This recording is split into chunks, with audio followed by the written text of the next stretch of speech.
요한 3서 9절에서 15절 말씀. 내가 두어 자를 교회에 썼으나 그들 중에 으뜸되기를 좋아하는 디오드레베가 우리를 맞아들이지 아니하니 그러므로 내가 가면 그 행한 일을 잊지 아니하리라. 그가 악한 말로 우리를 비방하고도 오히려 부족하여 형제들을 맞아들이지도 아니하고 맞아들이고자 하는 자를 금하여 교회에서 내쫓는도다. 사랑하는 자여, 악한 것을 본받지 말고 선한 것을 본받으라. 선을 행하는 자는 하나님께 속하고 악을 행하는 자는 하나님을 배웁지 못하였느니라. 데메드리오는 뭇사람에게도 진리에게서도 증거를 받았음에 우리도 증언하노니 너는 우리의 증언이 참된 줄을 아느니라. 내가 내게 쓸 것이 많으나 먹과 붓으로 쓰기를 원하지 아니하고 속히 보기를 바라노니 또한 우리가 대면하여 말하리라. 평강이 내게 있을지어다. 여러 친구가 내게 문안하느니라. 너는 친구들의 이름을 들어 문안하라. 자, 요한 서신, 즉 이 요한 1, 2, 3서는요. 형제 사랑이라는 공통된 주제를 품고 있습니다. 왜냐하면 당시 1세기의 교회가 직면했던 가장 시급한 문제라는 것이 이 기독교 신앙을 지키기 위해서 유대교의 그 공동체로부터 탈출한 나그네와 유랑자들을 형제로서 또 교회의 이름으로 이렇게 맞아들이고 대접하며 수용하는 일이었기 때문입니다. 그러한 신앙을 위한 엑소더스는 분명 유대교의 본산인 그 예루살렘에서 시작된 것은 맞지만 소아시아와 로마 전역 지역에서도요, 이 엑소더스의 현상은 끊이지 않고 연쇄적으로 일어난 현상이었습니다. 유대교는 디아스포라의 형태로 전 세계 곳곳에 자리하고 있었습니다. 처음에는 기독교 유랑자들이나 또 사도 바울 같은 순회 전도자들이 의지할 수 있는 거점의 역할을 한 게 바로 그 디아스포라 공동체들이었습니다. 하지만 그들에게 전달된 복음이 열매를 맺게 되고 교회의 형체가 이렇게 구체화되어 갈수록 기독교는 그 유대인들이 가진 유대교 신앙과 다르다는 것이 확인이 되면서 디아스포라는요, 팔레스타인 밖에서 기독교를 핍박하는 핍박의 중심지로 변모를 합니다. 그래서 처음에는 동족이라는 민족애로서 이렇게 맞이했던 유대인 디아스포라가 신앙이 다름을 확인한 이후부터는 유대교를 장식하는 배교자요, 또 이단자, 그리고 암적인 존재로 딱 규정하게 되면서 기독교를 그 기독교에 대한 조직적인 방해, 또 왜곡된 허위 비방전을 일삼아가지고 로마인들에게도 그리스도인들을 혐오하고 핍박하도록 부추겼단 말이에요. 이러한 유대인들의 비방이 더해서 유대인들의 비방에 더해서 기독교는 로마 황제 숭배에 굴하지 않고 도전하는 유일한 종교라는 이해가 이 로마 사회에 굳어지게 되면서 이제는 교회는 로마 정부로부터의 적극적인 핍박도 받게 되는 거죠. 역사적으로. 그러니 어떻게 했어요? 이제는 나그네와 유랑자의 신세가 유대인들만의 문제가 아니게 돼요. 이방인 그리스도인들 사이에서도 안전하게 신앙생활을 하기 위해서는 자신들의 신분을 감추기 위한 그런 세상으로부터의 엑소더스를 결행할 수밖에 없었던 거예요. 그래서 여러분도 아시듯이 나중에는 일반인들과의 접촉을 피해서 무덤이라고 불리는 그 카타콤으로 숨어드는 공동체도 생겨났고요. 인적이 드문 시골이나 또 타지로 옮겨서 신앙인들끼리 새로운 공동체의 터전을 읽은 무리들도 있었단 말이에요. 역사적으로. 그러니 삶의 기반 전체를 내던지고 나그네와 유랑자가 된 그리스도인들을 이렇게 손님 대접하고 또 수용하는 형제 사랑의 이 행위는 기독교 공동체 전반의 다반사였고 또 일상이었던 거예요. 지난 시간에도 언급했지만 본토와 친척, 그 아비집이었던 갈대아 우르를 떠난 그 믿음의 조상 아브라함의 일생이요. 그래서 상징으로만 볼 수가 없다는 거예요. 아브라함과 같은 믿음을 공유하는 그리스도인들에게 자기의 삶의 자리를 떠나야 하는 일은요, 실체화되는 삶이라는 거예요. 우리 모두도요, 우리가 안전하다고 느끼고 의지하던 이 세상 삶의 자리에서 그렇게 엑소더스 하는 일이 반드시 경험되고 실체화되어야 하는 거예요. 그렇게 떠나질 않으면 안 돼요. 떠나지 않으면 하나님 나라로 옮겨갈 수가 없는 거예요. 이 세상이 여전히 좋고 편안하고 살만하면 그 사람은 하나님 나라 절대로 쳐다보지 않습니다. 요한삼서는 그렇게 자신들의 삶의 자리를 그렇게 박차고 드디어 나그네와 유랑자가 된 이들에게 당연히 교회의 일원으로서 요구되는 그 형제의 사랑이라는 것이 교회 안에서 어떻게 실천되고 또 거부되었는지에 대한 실제 사례를 특정한 세 인물을 통해서 전달하고 있는 거죠. 우리 지난 시간에는 이 편지의 수신자 그 가이오라는 사람이 나그네 된 형제들에게 행한 형제 사랑을 전해들었던 그 사도가 그것이 바로 진리 안에서 행하는 일이라고 칭찬을 하는 8절까지의 내용을 살펴봤습니다. 근데 오늘 본문은 그런 가이오와는 상반되는 디오드레베에 대한 책망을 하는 내용이 먼저 나옵니다. 9절부터 11절까지죠. 이 9절부터 11절까지를 다시 보시게 되면 여기 보면 내가 두어 자를 교회에 썼으나 라는 말을 먼저 하죠. 이것은 과거에 요한이 여러 교회에 회람하는 그 편지를 보낸 적이 있었다는 거예요. 그런데 여기서 교회에게 해당하는 테 에클레시아라는 표현에서 정관사 테를 붙였다는 건요, 특정한 교회를 가리키고 있는 거죠. 즉 사도 요한은 과거에 이 편지 수신자 가이오가 속해 있을 뿐만 아니라 또한 지금 말하려고 하는 이 디오드레베가 속해 있는 바로 그 교회에게 편지를 했었다는 거예요. 여기서 오해하면 안 되는 것이 이 교회라는 말이 오늘날의 그 하나의 예배당 단위를 말하는 게 아니라는 점입니다. 당시에는 큰 예배당이 따로 있었던 게 아니에요. 큰 예배당이 따로 있어서 거기에 많은 사람들이 여기저기서 각지에서 몰려와가지고 드리는 그런 형태가 아니라 여러 가정교회들이 어느 한 집을 예배처소로 정해서 흩어져 있었어요.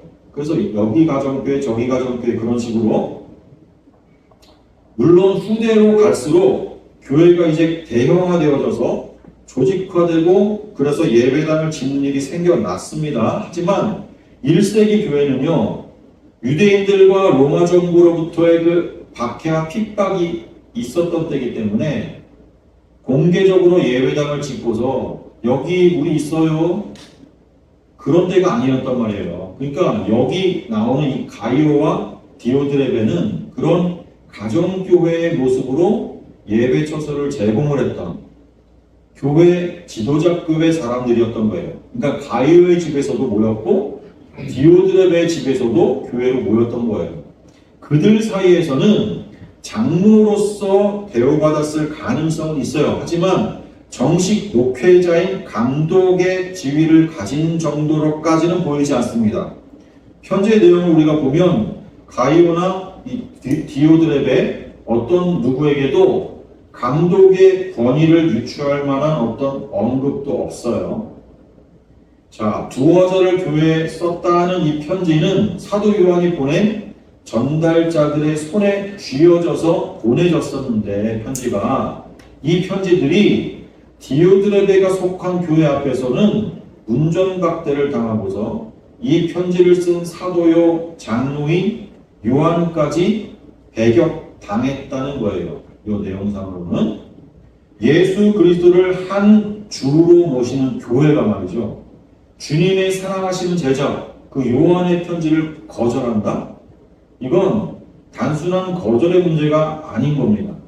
요한이 가이오에게 이렇게 따로 편지를 할 만한 이유가 있었단 말이죠. 자, 디오드레베 그는요 결국 11절에 가서 보면 악을 행하는 자로 낙인 찍히는데요, 그 이유가 이 구절 속에 있는 거죠. 자, 먼저 구절을 보면, 구절 말씀 보면, 이 디오드레베가 어떤 인물인지를 한마디로 설명하는 수식어가 나오죠. 수식어. 그들 중에 으뜸되기를 좋아하는, 이 으뜸되기를 좋아한다는 이 말이 원어로는요, 필로프로티온이라는 한 단어입니다. 하나의 단어. 사랑하는 것을, 사랑하는이라는 뜻을 가진 필로스하고 첫째, 으뜸을 뜻하는 프로토스, 요 두 단어가 합해져서 만들어진 필로프로티오라는 단어예요. 이게 현재 분사형으로 플로프로티온이 된 거예요. 직역을 하면 이게 첫째 되기를 사모하는 이라는 의미인 거예요. 첫째 되기를 사모하는. 현재 분사형이니까 지속적으로 계속 진행형으로 으뜸되기를 원한다는 거죠. 자, 이름 앞에 이렇게 필로프로티온을 붙여서 표현한다는 건 그만큼 드러내놓고 2등짜리를 만족하지 못하고서 못 견디는 사람이라는 거예요. 사람이 어떻게 계속 1등만 합니까, 여러분? 사람. 아무리 뛰어나도요, 언젠가는 나의 1등자들을 뛰어넘는 사람이 나타나기 마련인 거죠. 그렇게 생각하는 게 객관적이고 순리에 맞는 생각 아닙니까? 그런데 으뜸되기를 좋아하는 현재 진행형으로 사람이 되면, 그런 사람이 되면 자기도 그렇고요, 주위 사람도 피곤해집니다. 자기가 실제로는 1등이 아니라는 사실을 감추기 위해서 뭔가를 자꾸 해야 하거든요. 자꾸. 하지만 여러분, 그리스도인이 된다는 거예요. 그리스도인이 된다는 건 그리스도처럼 변화된다는 걸 전제하는 거거든요. 우리 주님은요, 믿음의 공동체 안에서 선생이셨지만 종처럼 섬기는 삶을 몸소 보여주셨죠. 하나님이시면서도 하나님과 동등됨을 취할 것으로 여기지 않으시고 오히려 자기를 비워 종의 형체로 오신 분이 주님 아니십니까, 여러분? 사람이 으뜸되기를 좋아하는 것은요, 죄인된 속성입니다. 그래서 복음서에서 보면, 복음서에서 보여주는 성령 받기 이전의 그 제자들도요, 항상 뭐 때문에 싸웠어요? 누가 높은가 때문에 다투고 싸웠어요. 우리들도 나이 따지고 학벌 따지고 또 요즘에는 심지어 누가 가진 게 많냐를 두고서 따지는 거, 이거 다 뭐예요? 누가 으뜸인가를 확인하는 거잖아요. 그럴 때 예수님은 제자들에게 직접적으로 말씀하셨습니다. 직접적으로. 마태복음 20장 27절 말씀 짧으니까 같이 읽습니다. 시작. 너희 중에 누구든지 으뜸이 되고자 하는 자는 자기 너희의 종이 되어야 한다. 직접 이렇게 말씀하셨어요. 그리고는 말로만이 아니라 주님은 예수님께서 정말 종처럼 살아내신 거예요. 자기 스스로가. 으뜸이 되고자 하는 것은 하나님의 그 자리를 탈취하려는 죄의 열매란 말이죠. 열매. 선악과 따먹은 아담이 하나님처럼이라는 그 으뜸의 자리를 탐내고 사랑한 사람의 전형인 거예요. 전형. 디오드레베라는 이름의 뜻은요, 또 제우스, 디오가 제우스라는 말이고요, 또 트레포, 기르는 자, 여기 합쳐져서 디오드레베가 된 거거든요. 올림푸스의 그 최고 으뜸되는 신, 제우스의 양자, 그 제우스에 속한 자, 그런 뜻이에요. 이름 자체가. 그리스 로마식의 이름이 신들의 이름을 섞어서 쓰는 예가 많았습니다. 12절에 나오는 그 데메드리오, 이 데메드리오는 사도 요한이 편지를 들려서 이렇게 보낸 사람인데 그 이름 속에도요, 대제 여신 데메테르가 들어있는 이름이에요. 헬라 사람들이 이렇게 이름을 지었어요, 당시에. 어쨌든 디오드레베는요, 그의 이름이 시사하는 바처럼 으뜸되기를 좋아하는 그 죄인의 속성을 버리지 못한 인물로 성경 속에 이렇게 박제가 되어서 나오는 거예요. 주님의 가르침을 끝내 받아들이지 않고서 이름대로 그냥 살다가 악을 행하는 자로 판명된 거예요. 악을 행하는 자로. 9절 다음 10절을 보면 이 디오드레베의 악행이 이제 구체적으로 나오거든요. 뭡니까? 거기 보면 첫째, 악한 말로 우리를 비방했다 그러죠. 우리는 사도 요한이 장로로서 보낸 전도자들이에요. 현지 곧 말씀을 전하러 방문한 그리스도인을 비방했어요. 그건 사도를 비방한 것과 마찬가지죠. 주님의 증인을 비방한 거예요. 사도 바울이 변화되기 전에 사울이었을 때 교회를 핍박하기 위해서 다메섹으로 가다가 그 길 한복판에서 빛나는 모습으로 나타나신 주님을 만나죠. 그 앞에 꼬꾸라져가지고 놀라가지고서 벌벌 떨면서 주님 누구십니까? 이렇게. 그때 주님이 뭐라 그랬어요? 나는 네가 핍박하는 예수라. 사울은 교회를 핍박했는데 주님은 교회를 핍박한 게 곧 날 핍박한 거다. 그랬단 말이죠. 디오드레베가 요한의 메신저를 비방했다는 건 요한도 함께 비방한 거예요. 그래서 우리를 비방했다 지금 그러는 거예요. 장로요 사도인 요한은 주님의 가르침을 편지로 써서 또 보낸 거니까 그건 또 주님을 비방한 거란 말입니다. 그러니까 이게 단순하게 손님 대접 안 한 것만의 문제가 아닌 거예요, 이건. 여러분, 형제 사랑의 문제가요, 형제 사랑의 문제가 그런 거예요. 단순히 형제 사랑 안 한 게 아니에요. 그건요, 주님을 사랑하지 않는 거예요. 그거 똑같은 거예요. 마태복음 보세요. 25장 41절부터 46절. 그래서 이렇게 말씀하신 거 아닙니까? 한 절 한 절 교독합니다. 제가 41절 먼저 봅니다. 또 왼편에 있는 자들에게 이르시되 저주를 받은 자들아 나를 떠나 마귀와 그 사자들을 위하여 예비된 영원한 불에 들어가라. 내가 드릴 때 너희가 먹을 것을 주지 아니하였고 방가를 때 마시지 아니하였고 나그네 되었을 때 영접하지 아니하였고 헐벗었을 때 옷 입히지 아니하였고 병들었을 때와 옥에 갇혔을 때 돌보지 아니하였느니라 하시니 그들도 나에게 주여 너희가 어느 때 주께서 주신 것이나 종말하신 것이나 낭비되신 것이나 헐벗으신 것이나 병드신 것이나 옥에 갇힌 것을 보고 응하지 아니하리까. 이에 임금이 대답하여 이르시되 내가 진실로 너희에게 이르노니 이 지극히 작은 자 하나에게 하지 아니한 것이 곧 내게 하지 아니한 것이니라 하시니라. 그들은 영광에 우리는 영생에 들어가리라 하시니라. 여러분, 우리 그리스도인들은 이미 주님과 한 몸된 사람들이에요. 그래서 우리 교회가 주문교회라니까요. 주문교회. 그러니까 형제들을 대할 때 주님 대하듯 하는 게 맞는 거예요. 세상의 기준으로는 볼품없는 홈리스들이어도요, 우리는 형제들을 주님 대하듯 해야 돼요.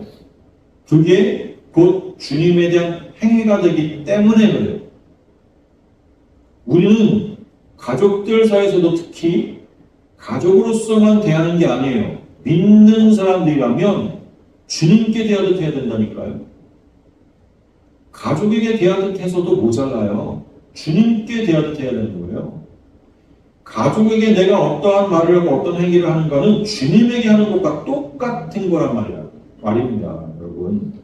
그런데 디오드레베는 그런 주님의 몸을 향해서 악한 말로 비방했어요.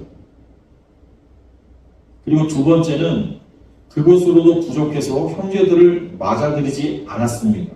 당시 일반적인 교회로서는 절대 용납할 수가 없는 행위를 한 거예요. 형제 사랑은 주님의 명령인데 교회에게 주어진 명령, 이건 특정한 사람을 콕 찍어서 그렇게 한 거예요. 누구예요? 그리스도의 정통 복음을 들고 온 요한이 보낸 사람들에 대한 거부. 요한 1서와 요한 2서에서 요한이 전한 편지의 내용이 뭐였냐고요, 여러분. 거짓 교사, 영지주의 이단들에 대한 경계와 경고가 있었잖아요. 디오드레베가 왜 요한의 메신저를 거부했을까요, 여러분? 손님 대접하는 일이 고되고 힘드니까 희생하기 싫어서입니까? 아니란 말이에요, 여러분. 여기 내용을 잘 살펴보면 요한이 보낸 사람들에 대한 비방, 거부, 또 교회 공동체에 내린 금지령 이런 것들은 자기가 으뜸되는 일에 방해가 되기 때문이에요. 그 안을 들여다보면 교리적인 불일치, 신앙이 다르기 때문이라는 점을 간파할 수가 있는 거예요, 여러분. 영지주의로 범벅이 된 이단 사상을 가진 자가 그걸 반대하고 경고한 내용의 편지를 받아들일 수는 없었던 거예요. 그러니 악한 말로 비방을 하고 맞아들이기를 거부하는 거예요. 그리고 자기들 교회 안에 속한 사람들에게 맞아들이려고 하는 사람들은 쫓아내려고까지 한 거죠. 이게 세 번째인 거죠. 세 번째. 이 악행. 10절 마지막 부분을 보면 자기만 거부하는 것이 아니라 맞아들이고자 하는 자를 금하여 교회에서 내쫓기까지 했단 말이에요. 교회 안에서 힘을 사용해서 공동체 일원을 내쫓았어요. 보십시오. 한 공동체의 지도자가 으뜸이 되기를 사랑하면 자신의 지위를 세상적인 힘으로 사수하려고 해요. 오늘날 교회들이 분열하고 갈라지는 이유가 여기 있지 않습니까, 여러분? 교회가 부동산과 재산의 소유권을 놓고도 분쟁합니다. 목회자와 교회의 중직들이 그거 사수하려고 법정에 가요. 1차원적으로 아예 그냥 완력을 써서 서로 치고 받고 예배당에 들이느니 못 들어오게 막느니 하면서 바리케이드까지 쳐놓고 싸움박질까지 합니다. 이건 비단 교회 안에서만의 문제가 아니죠. 일개 전출직에 불과한 자가 분수도 모르고 권력을 탐하다 보니까 계엄까지 일으키면서 영국 집권을 깨하다가 온 나라에 이렇게 사달을 일으키는 걸 우리 경험했잖아요. 이게 죄된 속성이에요. 죄된 속성의 열매들. 예수 그리스도의 가르침을 알고 따르는 사람이라면요, 주어진 권력을 섬기는 일에 쓸 텐데 사단의 가르침을 따르다 보니까 자기를 위해서 쓰는 거예요. 그 힘을. 예수님이 광야의 시험을 받을 때 사단이 주고자 한 힘이요, 세상의 힘이잖아요. 세상의 힘. 그걸 예수 자신을 위해서 쓰라고 속삭였던 거죠. 너를 위해서 떡을 만들어 먹어라. 너를 위해서 떨어지지 않고 천사가 받들게 해라. 세상의 모든 부귀와 영화를 너를 위해 써라. 그게 사단의 속삭임이었잖아요, 여러분. 세상의 힘을 사유화하는 것, 그게 사단의 가르침이고 죄인의 속성이란 말입니다. 주님은 전능한 그 하나님의 능력과 힘을 본인을 위해 쓰지 않았어요. 아버지의 뜻에 그냥 순종하는 데만 쓰신 거예요. 그리스도인이야 뭐할 말이 없는 거죠. 이렇게 디오드레베는 교회에게 주어진 그 형제 사랑의 명령을 정면으로 불순종하는 대명사로 요 편지 속에서 등장을 하고 사도 요한의 책망을 받으면서 지금 이렇게 11절에서는 악을 행하는 자이며 그래서 하나님을 배우지 못하는 자로 묘사가 되었어요. 그리고 이제 마지막 끝맺는 인사의 부분이 나오죠. 11절부터 끝까지, 12절부터 끝까지 우리 함께 읽습니다. 12절부터 15절까지 같이 시작. 데메드리오는 무사람에게도 진리에게서도 증거를 받았음에 우리도 증언하노니 너는 우리의 증언이 참된 줄을 아느니라. 내가 네게 쓸 것이 많으나 너가 것으로 쓰기를 원하지 아니하고 속히 보기를 바라노니 또한 우리가 되면 말하리라. 평강이 네게 있을지어다. 여러 친구가 네게 문안하는가. 너는 친구들의 이름을 들어 문안하라. 자, 데메드리오는 요한의 편지를 들고서 소아시아의 그 교회 각지를 순회했던 사람입니다. 디오드레베와 같은 그 반대자들의 영향에 더 많은 교회들이 물들기에 앞서서 지금 이렇게 가이오에게 그를 소개하고 메신저 데메드리오를 소개하고 이 편지를 통해서 사도 요한이 직접 교회들을 찾아가서 다시 대면하여서 말하는 날이 올 것이라고 전하고 있습니다. 그렇죠? 이 끝인사에 마치 주님께서 말이죠. 우리 성도들의 삶을 이렇게 돌아보시고 또 감시하시면서 마지막 심판 때에 다가오시는 것처럼 지금 사도 요한이 그 주님으로부터 맡겨진 교회를 대신해서 돌보는 것 같은 그런 느낌을 받습니다. 여러분, 주님은요 반드시 다시 오십니다. 그래서 아까 마태복음 25장에서처럼 반드시 오른편의 양과 왼편의 염소를 나누시고요. 그 행위에 따라서 이게 어떤 행위겠어요? 어떤 행위? 지금 공동서신에서 나타나는 형제사랑이라는 그 열매에 따라서 우리가 어느 쪽에 속한 자들인가를 판명나게 하시는 거예요. 너희가 양인가 염소인가 우리의 행위로 판단하신다니까요. 우리의 그 믿음, 여러분 우리는 두렵고 떨림으로 늘 확인해야 되는 거예요. 나에게 형제사랑의 열매가 있습니까? 여러분의 믿음을 뭘로 증명하시는 거예요? 형제사랑이라는 열매로 그 믿음을 증명하시라는 거예요. 믿음은요, 우리 속에 가만히 있는 거 아니에요. 반드시 에르본, 사역이라는 열매로 나오게 되어 있어요. 그것은 수고와 땀을 동반한 결과물인 거예요. 그리고 그것은 분명한 대상이 주어져 있잖아요. 현재 하나님 나라의 백성들, 그들을 향한 사랑, 그들을 위해서 예수처럼 대신 죽어줄 수 있기까지의 그 사랑의 열매가 우리 가운데 있어야 하는 거예요. 나의 삶의 한켠을 형제를 위해서 지금 내어주고 있습니까? 내가 어느 한 부분을 부담하고 있습니까? 내가 어느 한 부분을 희생하고 있습니까? 우리는 그런 것들을 헤아려 가야 됩니다. 그래서 내 안에 믿음이 있는가 없는가를 그걸로 판별할 수 있는 주님은요 아주 정확하게 마지막 때에 바로 우리들의 그 행위를 보시려고 합니다. 내놓으라는 것. 같이 기도하겠습니다.